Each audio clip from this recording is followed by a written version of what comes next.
enjoy this guy so much, you're going to wish you made even more noise than that. He's one of the funniest guys around Chicago. Please put your hands together for the hilarious Mr. Nate Simmons, everybody! Guys, one more time for your host, Adam Burke. Absolutely. Hey guys, nice to meet you. I'm Nate, and woo, I'm a mess right now these days. Choppy waters on the fiscal seat for this guy. Tugboat's not doing super well. I overdrafted my bank account again this week. It's been happening way too much. I went to the bank and I tried to get it reversed. I went up, it was an old crusty white dude, and right away I saw him, I was like, this is not going to go well. I saw him and I was like, I want my money back. He was like, Mr. Simmons, it's been 12 times this year and we're not doing it again. I was like, all right, Chad. We'll see about this. You're giving me a mission. I went to different banks. Every bank I went to, they gave me the no-no. The last bank I walked into, I saw the teller, big, rotund, sassy black lady. And that's when I was like, oh yeah, I got this. Because sassy black women love me. They can't wait to get a slice of Simmons. I'm very happy to oblige it to them. I walked up, I was like, hey Yolanda, what's going on, girl? She's like, oh, what you want, sweetheart? My God, Simmons wants his $35 right now, babe. She just said, oh, I like you. You strange, sugar pie. Tell you what, baby, your thong's available right now. Like, that's great. Let me get a card, and here's my number. You want to get weird? Let's hang out. And then I went to every bank that gave me the no-no, and I just walked in, chest held up, just, hey, guys, it's me. Look at my account. You see I got it. Then I went to this station where they offer complimentary coffee, and I kept filling up cups and dumping them out. It's a power move.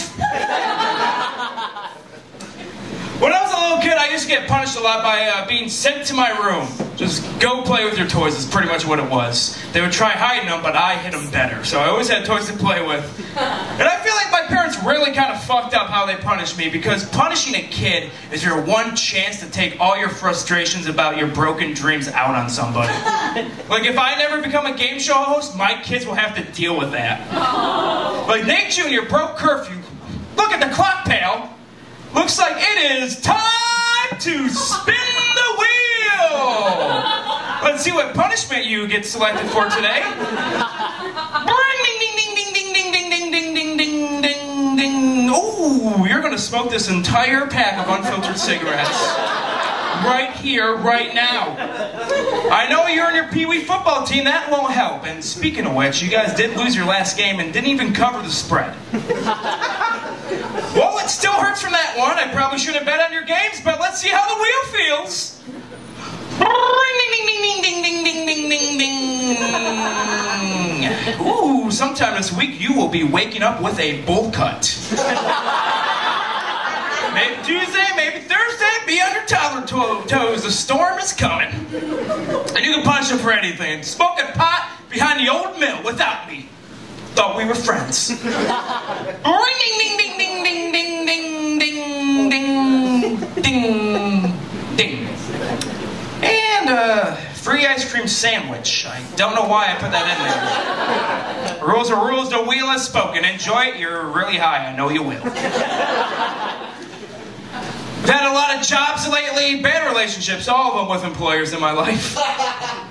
I used to work in a sandwich place, which was great because they offered me a chance to wear a hat or bandana. No hairnet, that was nice. I opted for bandana. That way, when I stole the food and ate it, I could just pull the bandana down so I would be more old-timey about it. It was great. They call me the Bacon Bandit. You like hot bacon? Not paid for? That's my kind of hot. Stole so much bacon. I'm like the Robin Hood of sandwiches. I wouldn't even steal it for myself. It's like, hey man, you want bacon? I'll put it under the meat. No one will see it, you won't be charged. Because if you're gonna pay me $8.25 an hour, I'm gonna make it my business that it costs you $15 an hour to hire me. I'm gonna get back anything I can do to undermine this underpaying company, I will do it. I ate food all the time as the best. You get the meatball, that's what you gotta do. You gotta grab a meatball, put some cheese in your hand, put the meatball on the cheese, squeeze it nice and tight, let that cheese melt.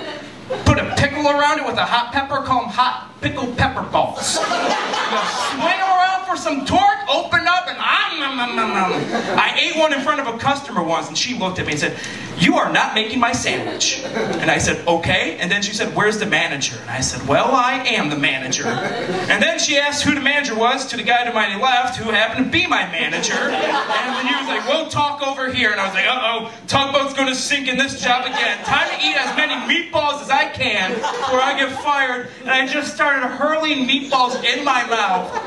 Just, this is my severance. I'm not going to need to eat for a week. I didn't even enjoy the meatballs. At that point, it was quantity over quality. Just as many meatballs as I could eat. It was great. Just getting fired, it's a thing I do, you know? Can't tame this dragon. Nah. Been fired from restaurants a lot, which is fine. If you're going to fire me for being a bad employee, I will return as a shitty customer. Like, yes, table for one at a booth, please. And 8 plates of lemon wedges and 17 waters. Oh, I got to get something out of my car.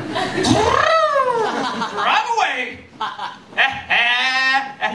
They have my social security number. Shit. Oh no. I was raised in a very religious household. I went to church all the time. And there's this guy, Jesus, pretty big fixture in Christianity. And they always told me that Jesus was a carpenter. I had a hard time believing that when I was a kid, because my dad hung out with a lot of carpenters, and they never really acted like Jesus. I mean, when was the last time you saw Jesus in a Dodge Ram doing whippets at noon? That is not a parable. He never got caught playing softball while collecting workers' compensation. He doesn't know how to use a knee brace. It's not of his time. If Jesus was a carpenter, he would have been driving out to the suburbs every weekend for cheaper cigarettes, just complaining about the taxes. This goddamn Mayor of Jerusalem texted me a shilling a pack. That's bullshit. You're going to charge me a sin tax? I know how my story ends. My entire life is a sin tax. Gee, he would have been a little more critical, I think, about the cross. I'm like, okay, pretty sturdy. I'm not a big fan of the nails. He seems like a nice guy, but I would not trust him to put my drywall up.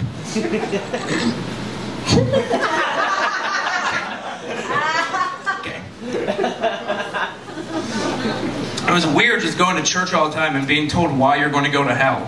And then you realize when you stop going to church, oh, hell was being woken up at 7:30 every morning. But time to go to church. It was the worst. Dagnabbit. I love living in a city. It's cool. There's so many people here. And I don't know almost all of them. Which means I can do whatever I want to them. Just act weird, and no interaction I have in my daily life really has any investment in it. I love being a weirdo to people. If they don't like it, that's cool. At least they get a weird story about that Skittles guy on Halstead. Awesome. My favorite thing to do is to pretend I recognize someone I don't know as a celebrity I completely made up. Just go up to a dude at a bus stop like, "Hey, you're Mikey No-Nose!" And just wash your face, just like, "What?" Like, "Yeah, your show, yeah, No-Nose?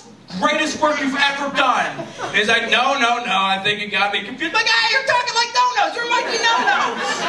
And once he refuses, just be like, "Okay, yeah, maybe you're not. I'm sorry, you look just like No-Nose." But then right when you walk away thinking it's not No-Nose, that's when you have your buddy walk by. And just like, "Hey, is that Mikey No-Nose?" Like, "I thought so. Hey, No-Nose, do the No-Nose bit." He's like, no. And you're like, "Yeah, Mikey No-Nose." Put him on your shoulders like a winning coach and dump him in a dumpster. Chicago style. What's that mean? Celery salt. Love that celery salt. Burns the eyes. Makes them grow back stronger.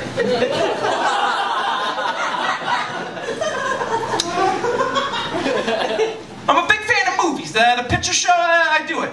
Talkies, love them. Favorite thing, I went to the movies once, and sometimes you get that movie magic. I went to go see Star Wars Episode 1. Very eager to be disappointed. Packed house, opening weekend. Those geeks were geeked, dude. Everyone was dressed up. I was next to a guy, he was 6 feet tall, dressed like an Ewok. Come on, man, just be Chewbacca. That's a better choice for your height. We're waiting for the movie to start. Right when Star Wars starts, 10 seconds into the movie, it burnt on the screen. Just spring got caught and just...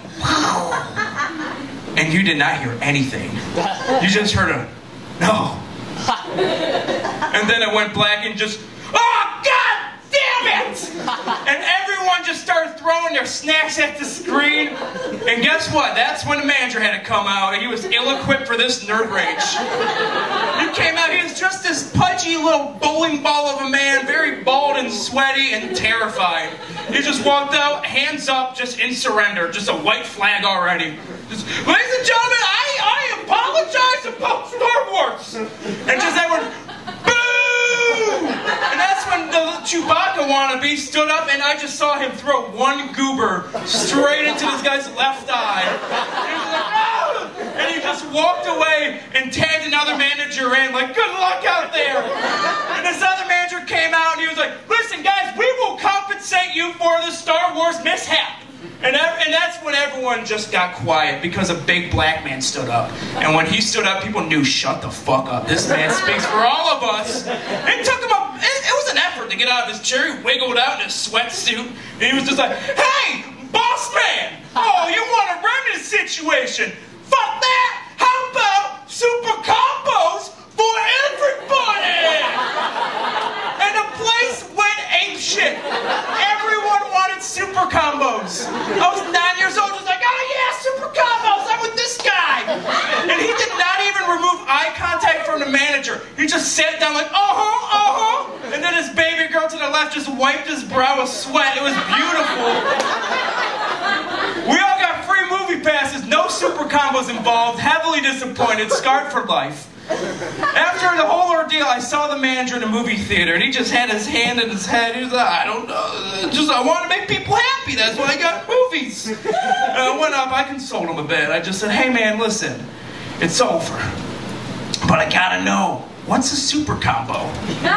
And he slowly looked up and looked in my eyes, and I just saw a broken man as he answered, there's no such thing!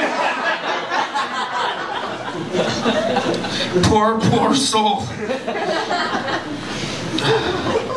deserved it. He did not deserve it. He didn't do shit. It's Star Wars. He didn't write it, direct it, or produce it. He didn't even star. Maybe his cousin was a best boy. That could be the only feasible connection I could make on that. Oh boy, guys. We had fun. We had chills. We had thrills. I'm pretty sure later in the night I will make a couple spills. Because I'm the master of observational humor. That's what I do. That's my thing. Guys, I hope you had a good time. I'm Nate Simmons. Give it up for your host, Mr. Adam.